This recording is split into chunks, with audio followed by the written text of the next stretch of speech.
Animal behavior, which is also known as ethology.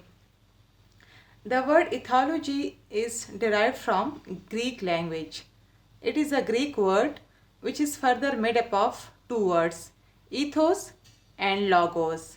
Ethos means habit or custom or character, and logos means study, thought, discussion, reasoning.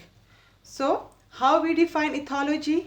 The scientific study of animal behavior or the scientific study of behavior of animals or organisms is called ethology.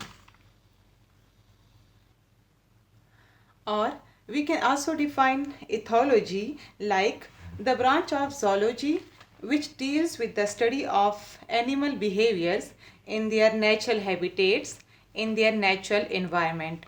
So ethology is basically the study of behaviors, the different type of behaviors which are shown by the animals. So ethology, that's why ethology is also known as the animal behavior. Next term is ethologist. So what is ethologist? Those who study about animal behaviors, they are called ethologists, are those persons who are expert in studying animal behaviors, in studying various types of animal behavior. Such persons are known as ethologists. Ethologists have the knowledge about behaviors of animals.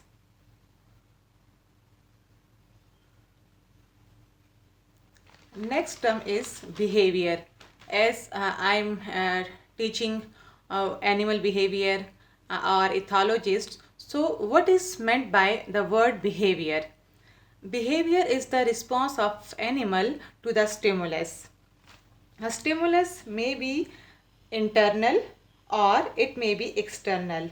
Internal means the stimulus is arising within the animal body, and external means the stimulus is arising from the environment, from outside the body of the animal. Or simply, behavior can be defined as what an animal do and how it do it is called its behavior. So for example, how an animal takes its food. So it's a feeding habit, like animal may be carnivorous or it may be herbivorous.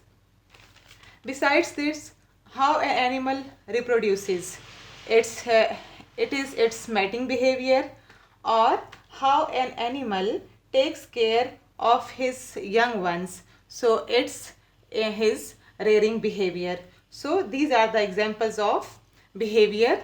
Other examples include spiders making their web. So web is the home of spiders.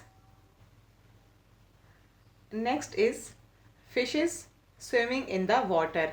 So swimming is the behavior of fishes, how they swim in water. Next is hunting movements of the carnivorous. Carnivorous means a lion, tiger, cat, wolves, etc. running after their prey. So it's also their hunting behavior. Next is nest building in the birds. Birds build nests for themselves and they build various type of nests. So nest building is the behavior in the birds. Parental care seen in the vertebrates. Vertebrates, they take very good care of their young ones. For example, seahorse. Seahorse is a fish, and in case of seahorse, male seahorse keeps the young fishes in his brood pouch and carry them and take care of them. Crawling movements in the reptiles and human babies. So reptiles, they crawl, and human babies, they also crawl. So it's their crawling behavior.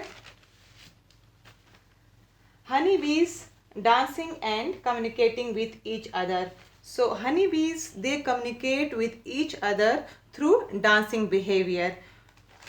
So all these are the examples of behavior which are observed by the ethologists.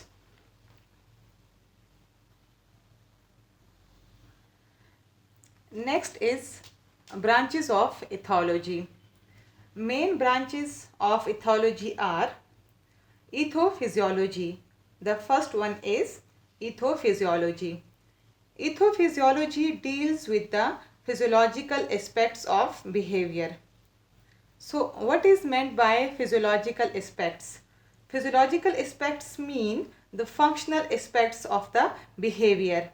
In functional aspects, we study two main things. First, the effect of endocrine glands on the behavior, and secondly, the effect of nervous system on the behavior. So this branch has further two subdivisions, ethoendocrinology and neuroethology. Ethoendocrinology. In this branch, we study about the relationship of hormones with behavior, or the relationship of endocrine glands and the behavior. How hormones play a role in response to a particular behavior, it is studied in ethoendocrinology. Like for example, epinephrine. Epinephrine is a hormone. It is released in the body of man during emergency situations like fight, flight or fright. After this phase, after emergency phase, norepinephrine. Norepinephrine is also a hormone. Norepinephrine is released in the body to bring back the body to the relaxed state, to the normal state. Neuroethology. Neuroethology deals with the neural mechanisms affecting the behavior, or neural processes controlling a behavior, like we can say the effect of nervous system on behaviors. For example, in this sub-branch, we study about reflex actions, about the learned behaviors, the effect of human brain in modifying various behaviors. For example, speech and language are concerned with the temporal lobe of brain. Intelligence, memory, discussion, etc. they are also controlled by the cerebrum.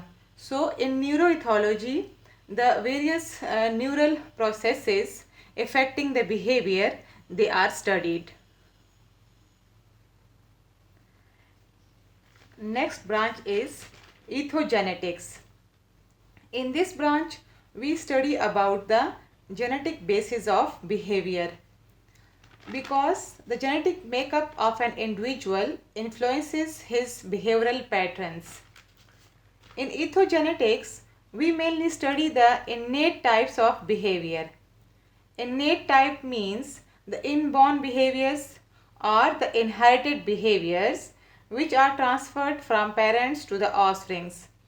And these innate behaviors, they are built up in the genes, in the genome of an individual or an organism. Third branch is ethoecology or behavioral ecology. It deals with the relationship between behavior of a species and its environment. In ethoecology, in this branch, we study about various environmental factors, various physical factors, also known as abiotic factors, affecting the behavior of an animal. For example, seasonal migration in birds and fishes, or hibernation and estivation in animals. So these are also the example of behaviors seen in the animals, observed in the animals, and these behaviors are influenced by the environment.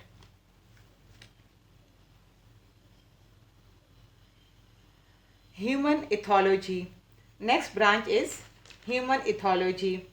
As the name indicates, it is the study of human behavior. Different types of human behaviors are studied in this branch. Next is sociobiology. Sociobiology It deals with the social behavior of an organism or a species. So what is a social behavior? Social behavior is the interactions among individuals of the same species. Social behavior is seen in different type of insects like honeybees, ants, termites and wasps. As these insects are living together in groups showing social behavior. Next is chronobiology. Chronobiology is made up of two words, chrono and biology. Chrono means related to time, concerned with the time, and biology means study of life, science of life.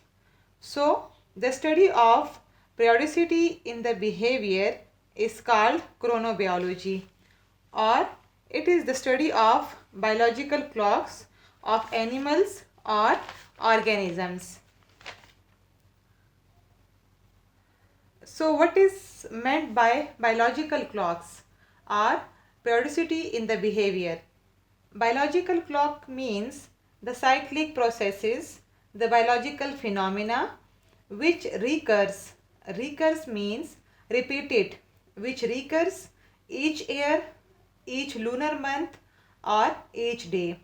It means the biological processes which are occurring in the human body or in the animal body and which are repeating after each year, after each lunar month or after each day. Each day means after 24 hours.